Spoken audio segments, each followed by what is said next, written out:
تو میں نے کہا کہ اس پر آپ کو تھوڑی سی میں تفصیل بتا دوں حضرت خدیجہ رضی اللہ تعالیٰ عنہا سے نکاح کی. پہلی بات اس میں یہ ہے کہ تمام تاریخی آثار میں اور تمام سیرت کے آثار میں، ہسٹری کی تمام صورتوں میں یہ بات موجود ہے کہ یہ نکاح حضرت خدیجہ کی خواہش پر. آپ صلی اللہ علیہ وسلم میں اس کے لیے جو آپ کے دل کے اندر جو کشش ہو سکتی تھی وہ حضرت خدیجہ کی پاک دامنی، پاک بازی، طیبہ، طاہرہ، ہوشیاری، سمجھداری، اور یہ وہ چیزیں تھی جو وقت نے بالکل درست ثابت کی. آپ صلی اللہ علیہ وسلم نے 25 سال حضرت خدیجہ کے ساتھ گزارے، اور ان 25 برس کی زندگی میں وہ آپ کے لیے سب سے بڑا تسلی کا، ہمت بندھانے کا، حوصلہ بندھانے کا، ساتھ دینے کا آپ کے لیے سب سے بڑا ذریعہ ثابت ہوئی یا نہیں ثابت ہوئی؟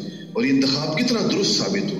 اور جن مشکلات سے آپ نے گزرنا تھا اس میں کوئی نوعمر چھوٹی عمر کی لڑکی آپ کی تسلی کے سامان نہیں ہو سکتی تھی. اس لیے آپ کے جو نکاح لڑکیوں سے ہوئے بھی بعد میں، لڑکیوں سے بعد چھوٹی عمر کی خواتین سے، تو وہ اس دور ابتلا کے بعد ہوئے جا کر. اس دور ابتلا میں آپ کو ایک ایسی خاتون کی ضرورت تھی. حضرت خدیجہ میں ایک تو یہ تھی کہ ان کی ذاتی شخصیت مکہ مکرمہ کے اندر بہت زیادہ باوقار تھی. بہت سے لوگوں کی آزمائشیں، بہت سے لوگوں کی طرف سے جو تکلیفیں آپ صلی اللہ علیہ وسلم کو پہنچنے کا امکان تھا، حضرت خدیجہ اس کے سامنے رکاوٹ تھی. اتنی ان کی شخصیت اتنی مضبوط تھی، اور ان کے احسانات تھے لوگوں پر. ایک حضرت خدیجہ کے احسانات مکہ میں بہت تھے، اور ایک حضرت ابو بکر کے احسانات بہت زیادہ. تیسرے نمبر پہ عثمان غنی کے احسانات بہت زیادہ. اس کی مختلف موقعوں پر میں آپ کو بتاؤں گا کہ کیسے بات. حضرت صلح حدیبیہ کے موقع پہ حضرت عمر نے کہا، حضور نے کہا عمر تم چلے جاؤ. حضرت عمر نے کہا رسول اللہ میرے اوپر انہوں نے ہاتھ اٹھانا چاہا یا مجھے نقصان پہنچانا چاہا تو کوئی چیز رکاوٹ نہیں ہوگی. اگر عثمان کو آپ بھیج دیں تو یہ آدھا مکہ، یعنی مکہ کے بیشتر لوگ عثمان کے ممنون احسان ہیں.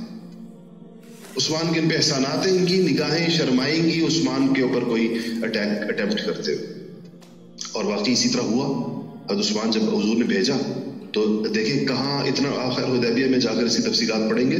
مشرکین مکہ نے عثمان سے کہا کہ عثمان محمد کے ساتھ جو ہمارے معاملات ہیں وہ اپنی جگہ ہیں، آپ کے ساتھ نہیں ہیں. آپ کر لیں عمرہ اپنا جس کا، یعنی وہ ادھر پورا 1400 کا لشکر عمرہ کرنے کے لیے ہتھیار لے کے کھڑا ہے اور یہ ان کو عمرہ نہیں کرنے دے رہے. عثمان سے کہا کہ آپ عمرہ کر لیں، آپ کے ساتھ ہم ایشو نہیں. عثمان نے کہا کیسے ہو سکتا ہے کہ حضور سے پہلے میں عمرہ کروں؟ حضور عمرہ کے تشریف لائے، میں اسی سفارت کے لیے آیا ہوں، سفارتکاری کے لیے آیا، میں عمرہ کر کے اپنا احرام اتار دوں اور اب میں پھر. یہ تو عثمان کی اپنی غیرت تھی، انہوں نے نہیں کیے. لیکن انہوں نے ان سے کہا تھا کہ میں آپ سے مسئلہ نہیں. مطلب یہ تھا کہ آپ تو ہمارے نزدیک آپ کے احسانات ہیں، ہمارے اوپر کسی کو قرضہ دیا ہوگا، کسی کو پانی پلایا ہوگا، کسی کو کوئی چیز. عثمان تو تھے ہی غنی. غنی کا تو مطلب یہ ہوتا ہے کہ اس کی دولت سے لوگوں نے فائدہ اٹھایا ہوگا. ابو بکر رضی اللہ تعالیٰ عنہ کا بھی یہ معاملہ تھا، اور اما خدیجہ کا بھی. یہ تین شخصیات کم سے کم ایسی تھی جن کی لوگوں کو جن کی حیا کرنی پڑتی تھی ان کی سابقہ زندگی کی وجہ سے. مہربان شخصیات، لوگوں کے ساتھ احسانات کرنے والے. اچھا خدیجہ رضی اللہ تعالیٰ عنہ کی میں نے جس عرض کیا کہ 2 دفعہ بیوہ ہوئی تھی. پہلی شادی جو حضرت خدیجہ رضی اللہ تعالیٰ عنہ کی ہوئی وہ اچھا اس سے پہلے میں آپ کو خدیجہ کی شادی سے پہلے حضرت خدیجہ کے نسب کے بارے میں کچھ بتا. حضرت خدیجہ رضی اللہ تعالیٰ عنہ بیٹی ہیں خویلد کی. خویلد بیٹے ہیں اسد کے، اسد بیٹے ہیں عبد العزیٰ کے، اور عبد العزیٰ بیٹے ہیں قصی کے. تو آپ صلی اللہ علیہ وسلم سے چوتھی پشت میں نسب ایک ہو جاتا ہے خدیجہ کا. خدیجہ بنت خویلد بن اسد بن عبد العزیٰ بن قصی. قصی کے ساتھ نسب میں شریک ہونے والی، قصی کے ساتھ جا کر نسب میں شریک ہونے والی صرف 2 ہی امہات المومنین ہیں. حالانکہ قریشی امہات المومنین تو کافی ہیں نا، قریشی تو بہت ساری ہیں، لیکن قصی میں جا کر، قصی سے جا کر آپ صلی اللہ علیہ وسلم کے نسب میں شریک ہو جانے والی صرف 2 ہیں، جن میں سے خدیجۃ الکبریٰ رضی اللہ تعالی عنہا ہے. دوسری کون ہے؟ ام حبیبہ بنت ابو سفیان. کیونکہ ابو سفیان جو تھے وہ حرب کے بیٹے تھے، حرب امیہ کے بیٹے تھے، اور امیہ عبد الشمس کے، اور عبد الشمس قصی کے. نہیں، وہ عبد الدار کے اور عبد الدار قصی کے. عبد الشمس تو آگے عبد مناف کے بچوں میں سے. اچھا، تو ان کا یہ ہے کہ یہ خدیجہ بنت خویلد بن اسد بن عبد العزا بن قصی، یہ ان کا نسب تھا. اور یہ باہر میں نے سرچ کیا کہ اس میں تو ان کے جو پہلے شوہر تھے حضرت خدیجہ رضی اللہ تعالیٰ عنہ کے، ان کا نام تھا عابد، عتیق بن عابد. اچھا ویسے سیرت کی کتابوں میں لکھا ہے کہ حضرت خدیجہ کے لحاظ سے ایک چیز اور بھی یاد رکھیے گا کہ یہ جو عبد العزا کے بیٹے اسد ہیں، قصی کے پوتے ہو گئے نا، قصی کا ایک بیٹا ہو گیا عبد العزا اور اس کے بیٹا ہو گیا اسد. یہ بنو اسد کہلاتے ہیں، یہ بھی کافی بڑا قبیلہ تھا، بنو اسد کہلاتا ہے. ورقہ بن نوفل جو تھے یہ بھی اسد کے بیٹے، نوفل یعنی کہ ورقہ کس کے بیٹے؟ نوفل کے، اور نوفل کس کے بیٹے؟ اسد کے. نوفل اور خویلد بھائی تھے آپس میں، تو ورقہ حضرت خدیجہ کی کیا ہو گیا؟ جزاد بھائی ہو گیا. حضرت خدیجہ کا پہلا رشتہ جو ہے یہ ورقہ کے ساتھ ہی، ورقہ بن نوفل کے ساتھ بات چیت چل رہی تھی، لیکن یہ رشتہ نہیں ہو سکا. عتیق ابن عابد کے ساتھ بنو مخزوم کے تھے، ان سے رشتہ ہوا، اور ان سے حضرت خدیجہ رضی اللہ تعالی عنہا کی ایک بیٹی ہوئی، اس کا نام ہند تھا، ہند، اور یہ ایک ہی اولاد ان سے ہوئی عتیق بن عابد سے، پھر یہ فوت ہو گئے. دوسری شادی حضرت خدیجہ کی ابو حالہ سے ہوئی. ابو حالہ سے آپ کے 4 بیٹے ہوئے. ایک بیٹے کا نام ہند تھا، ابھی یاد رکھیں گے ہند نام عربی میں چند نام مشترک ہے لڑکے لڑکیوں دونوں کے، ہند بھی دونوں کا ہوتا تھا، حالہ بھی دونوں کا ہوتا تھا. عجیب بات ہے کہ حضرت خدیجہ کی بہن کا نام بھی حالہ ہے، حالہ بنت خویلد. یہ ابو العاص کی والدہ تھی. کس کی والدہ تھی؟ ابو العاص. ابو العاص کون تھے؟ حضور کے پہلے داماد تھے، زینب کے شوہر تھے. زینب کی شادی اپنے خالازاد بھائی سے ہوئی تھی، زینب بنت محمد رضی اللہ تعالی عنہ. کتنے داماد ہیں حضور کے؟ 4 بیٹیاں اور 3 داماد ہیں نا. پہلے ابو العاص ہیں، اگلی 2 بیٹیاں ایک کے بعد دیگرے، عثمان ذو النورین اور حضرت علی مرتضیٰ. ان ابو العاص کا بڑا ذکر آئے گا، بڑے قصے آتے ہیں ان کے، اس لیے آپ لوگ یاد رکھیے ان کو. اچھا تو یہ خیر میں کہہ رہا تھا کہ حضرت خدیجہ کے دوسرے شوہر کا نام تھا ابو حالہ. ان ابو حالہ کے جو 4 بیٹے تھے ان میں سے ایک کا نام تھا ہند. اچھا ہند نام اس لیے میں دوبارہ کہہ رہا ہوں کہ ہند نام کی آپ کی بیٹی بھی ہے خدیجہ کی، لیکن وہ کس کی بیٹی تھی؟ عتیق کی. دوسرے تھے حالہ جن کے نام پر ان کے والد ابو حالہ کہلاتے تھے. تیسرے تھے حارث حضرت خدیجہ کے بیٹوں میں سے، اور چوتھے تھے طاہر. یہ چاروں مسلمان ہوئے. شرف صحابیت سے حضرت خدیجہ کی یہ 4 بیٹے بڑے ہوئے اور 4 مسلمان ہوئے. تو ہند بن ابی حالہ جو ہے یہ بدر کے اندر شریک ہوئے، پہلے والے احد کے اندر شریک ہوئے، اور پھر ان کا انتقال، ان کی شہادت جنگ جمل میں حضرت علی کی طرف سے لڑتے ہوئے ہوئی. دوسرے حالات یہ بھی مسلمان ہوئے. حضور اکرم صلی اللہ علیہ وسلم کو ان سے بہت محبت تھی. تیسرے حارث تھے. حارث ان چند گنتی کے چند شہداء میں سے ہیں جو مکی دور کے اندر شہید ہوئے تھے. مکی دور میں تو آپ کو پتا ہے مزاحمت تو تھی نہیں، مزاحمت سے مراد لڑائی تو تھی نہیں، جہاد تو تھا نہیں، تو چند ایک لوگ ہی شہید ہوئے، جیسے حضرت سمیہ شہید ہوئی، یاسر شہید ہوئے. ایسے ہی ان چند شہداء میں سے جو مکی دور کے اندر شہید ہوئے ان میں سے ایک یہ ہیں. اور کہتے ہیں کہ یہ اس وجہ سے کہ وہ جو اس زمانے میں تو دعوت اسلام دینی آسان نہیں تھی، یہ بیت اللہ کے اندر رکن یمانی کے پاس کھڑے ہو کر زور و شور کے ساتھ حضور صلی اللہ علیہ وسلم کے لائے ہوئے دین کی دعوت دے رہے تھے مکی زمانے کے اندر. اس پر ان پر حملہ کیا مشرکین مکہ نے اور ان کو شہید کر دیا. اور یہ اسلام کے لیے جان دینے والے اولین لوگوں میں سے ایک، اولین شہداء اسلام میں سے پہلے 4-5 لوگوں میں سے ایک ہی. اور تیسرے جو تھے یہ طاہر تھے. چوتھے، تیسرے تو حارث ہو گئے، چوتھے طاہر تھے. تو طاہر جو ہے یہ آپ صلی اللہ علیہ وسلم کے صحابی رہے. حضور نے ان کو یمن کی طرف عامل زکوٰۃ بنا کر بھیجا تھا. عامل زکوٰۃ کا مطلب ہوتا ہے زکوٰۃ کلیکٹر، جو زکوٰۃ کلیکٹ کرنے کے لیے حکومت کی طرف سے، ریاست کی طرف سے، ریاست مدینہ کی طرف سے جو لوگ بھیجے جاتے تھے. اچھا اب یہ بات ہو گئی کہ حضرت خدیجہ رضی اللہ تعالی عنہا نے کیوں آپ کے ساتھ نہیں. حضرت خدیجہ جب دوسری دفعہ بیوہ ہو گئی، دوسرے شوہر بھی فوت ہو گئے، یہ حالہ ابو حالہ صاحب بھی فوت ہو گئے، تو حضرت خدیجہ کے اندر جو خصوصیات تھیں، ایک یہ کہ طیبہ تھی، طاہرہ تھی، انتہائی عقل مند تھی، دانا اور سمجھدار اور ہوشیار اور فراست والی تھی، فہم والی تھی. اس کے ساتھ یہ کہ مالدار تھی، تاجر تھی، بڑا کاروبار تھا اپنا. حضرت خدیجہ کہتی ہیں کہ ایک تو چچزاد بھائی جو ورقہ ابن نوفل تھے نا، وہ وقتاً فوقتاً ان خیالات کا اظہار کرتے رہتے تھے کہ نبی آنے والا ہے. وہ عیسائی ہو گئے تھے. وہ یہ تو خاندان سارا مکہ کے والوں کا تو مشرک خاندان تھا سارا بظاہر.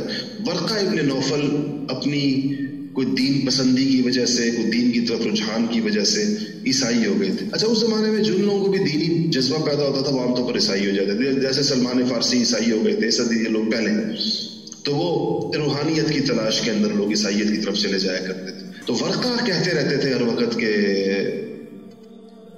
نبی آنے والا ہے. اسی لیے حضرت خدیجہ رضی اللہ تعالیٰ عنہ جب حضور نے آ کر وحی آئی تو سب سے پہلے حضور کو لے کر کس کے پاس گئی؟ ورقہ بن نوفل کے پاس. ورقہ کچھ اپنے پاس موجود علم کی وجہ سے اور آسمانی کتابوں کے علم کی وجہ سے اس بات کی کا شعور ان کو یا اس کا احساس ان کو ہوتا رہتا. اچھا، ایک اور واقعہ ہوا.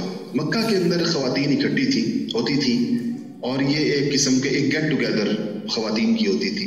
اس کے اندر وہ عید کہہ لیں یا آپس سے مل کر ایک جشن مناتی تھی. وہاں ایک دفعہ یہ خواتین جمع تھی تو قریش یہ مکہ کی.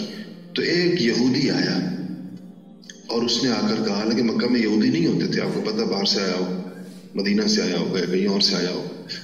تو اس نے آ کر کہا کہ عورتوں، آخری نبی کی بعثت کا وقت قریب آ گیا اور وہ مکہ سے میں ہی مبعوث ہوگا. تو اگر تم میں سے کسی کے بس میں ہو تو اس سے نکاح کر لے، باپ نبی کی بیوی بن جائے گی. تو کہتے ہیں کہ اس پر عورتوں کو بڑا غصہ آیا. ایک تو عورتوں کی تقریب تھی، ادھر کام غصہ آیا، اور آ کر پھر عورتوں کے ساتھ شادی کی بات کرنا، نکاح کی بات کرنا ویسے ہی شرم و حیا کے خلاف سمجھا جاتا ہے. تو عورتوں نے پتھر وتر کنکریاں اٹھا کے ماری اس کو وہاں سے بھگایا، اور بات آئی گئی ہو گئی. اس کو ویسے ایک دیوانے کی بڑھ سمجھا گیا. حضرت خدیجہ نے اس بات کو بڑا سنجیدہ لیا. خدیجہ کا یہ خیال تھا کہ یہ چیز جو ہے اس میں کہتے ہیں نا اٹ میکس سینس، اس کی کوئی نہ کوئی وجہ ہے، اس کے پیچھے کوئی نہ کوئی بات ہو سکتی ہے. ایک تو یہ چیز ہوئی. تو اس وجہ سے آپ نے اپنا پیغام بھیجا نکاح کا حضور صلی اللہ علیہ وسلم کو. یہ پیغام کس طرح گیا اس کے بارے میں تاریخی روایات دو تین ہیں. ایک تو یہ ہے کہ یہ پیغام ان کی سہیلی نفیسہ لے کر گئی تھی، ایک روایت تو یہ. اور ایک روایت یہ ہے کہ یہ نفیسہ گئیں اور انہوں نے جا کر کہا کہ حضور سے کہا کہ آپ کی عمر 25 برس ہو گئی، آپ نکاح کیوں نہیں فرما لیتے؟ نفیسہ نے کہا، جا کر عورتوں کی بات کرنے کا اپنا ایک طریقہ ہوتا ہے نا، ڈائریکٹری کرتی. تو کیا رکاوٹ ہے آپ کے نکاح میں؟ حضور سے پوچھے. حضور نے کہا میرے پاس پیسے نہیں نکاح کے لیے، جب پیسے چاہیے ہوتے. تو انہوں نے کہا کہ اگر آپ کی پیسے کا مطالبہ نہ رکھا جائے اور شرف اور حسب اور نسب کے اعتبار سے بھی برابری ہو، یعنی جب پیسے نہ ہو تو عام طور پہ تھوڑے دوسرے خاندانوں میں شادیاں ہوتی ہیں، مطلب جہاں پر بالکل ہی غلاموں کے ہاں یا فلانوں کے ہاں، تو مطلب یہ بھی نہ ہو، حسب نسب والی خاتون بھی ہو. نفیسہ کہنے لگی، اور پیسے بھی ان کی ڈیمانڈ نہ ہو، پیسوں کی ڈیمانڈ بھی نہ ہو. تو آپ قبول فرما لیں گے؟ حضور نے کہا کون ہو سکتا؟ نفیسہ نے کہا خدیجہ. تو حضور نے کہا کہ یہ میرے لیے، مطلب حضور نے تعجب کا اظہار کیا کہ خدیجہ تو مطلب بڑی سٹیٹس والی خاتون ہے. تو نفیسہ نے کہا کہ یہ آپ مجھ پر چھوڑ دیں اور میں اس مسئلے کو آگے چلاتی ہوں. حالانکہ ان کو خدیجہ نہیں بھیجا تھا. تو لیکن اس طرح ایک روایت تو یہ ہے. تو دوسری روایت یہ ہے کہ حضرت خدیجہ نے براہ راست پیغام بھیجا نکاح کی پیشگوئی نفیسہ کے بغیر. ایک میں یہ کہتے ہیں کہ آپ حضرت خدیجہ نے اپنی بہن حالہ سے کہا کہ تم جاؤ اور ان سے بات کرو. ایک روایت وہ ہے جو حضرت عمار ابن یاسر روایت فرماتے ہیں. وہ کہتے ہیں کہ جی یہ ساری روایتیں صحابہ تک پہنچی تھی. کہتے ہیں کہ میں سب سے زیادہ میں اس واقعے کو جانتا ہوں جو حضور کا واقعہ ہے خدیجہ سے شادی کا ہوا. وہ کہتے ہیں کہ میں اور رسول اللہ صلی اللہ علیہ وسلم دوست تھے. عمار ابن یاسر کہتے ہیں اور ہم دونوں صفا اور مروہ کے درمیان میں سے گزر رہے تھے، پہاڑیوں کے درمیان میں سے۔ اچانک ہمارے سامنے سے حضرت خدیجہ اور حضرت حالہ آ گئی، دونوں بہنیں آ گئی۔ تو انہوں نے حضور کو دیکھا، ہم دونوں کو دیکھا تو حضرت حالہ آگے نکل آئی اور ہم دونوں میں سے مجھے اشارہ کیا کہ بات سنو میری۔ عمار ابن یاسر کہتے ہیں حضور وہیں ٹھہر گئے کہ حالہ کوئی بات عمار سے کرنا چاہتی ہیں؟ تو کہتے ہیں کہ میں آگے بڑھا تو حالہ نے مجھ سے کہا کہ تمہارے یہ دوست خدیجہ سے نکاح میں کوئی رغبت رکھتے ہیں، خدیجہ سے نکاح کرنا چاہیں گے؟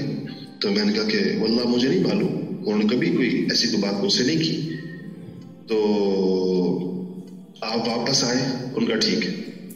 کہتے میں واپس آیا تو حضور نے پوچھا کہ میں نے کہا کہ حالہ مجھ سے یہ پوچھ رہی تھی کہ آپ کے بارے میں کہ کیا آپ خدیجہ سے نکاح میں کوئی دلچسپی رکھیں؟ تو آپ نے ان سے کہا کہ جاؤ اور حالہ سے کہو کہ کوئی دن طے کر لو تو ہم ان کے ہاں چلے جائیں گے۔ تو کہتے ہیں پھر میں نے جا کر بات کی تو حالہ نے کہا کہ آپ لوگ صبح آ جائیں ہمارے گھر۔ تو کہتے ہیں اگلی صبح ان کے پاس پہنچ گئے تو حضرت خدیجہ نے صبح اپنے چچا عمرو ابن اسد کو بھی بلایا ہوا تھا۔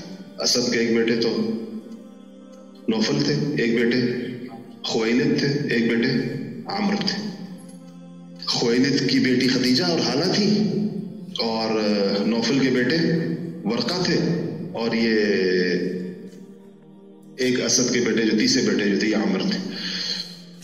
تو کہتے ہیں کہ ہم جب گئے اگلے دن صبح تو عمر کو بلایا ہوا تھا خدیجہ نے، اور گائے بھی ذبح کی ہوئی تھی، اور آثار ایسے تھے جیسے کہ گویا کہ کوئی وہ تو مشورے کے لیے گئے تھے، لیکن آثار ایسے تھے جیسے منگنی ہو رہی ہے۔ خیر یہ نکاح اس طریقے کے ساتھ ہوا۔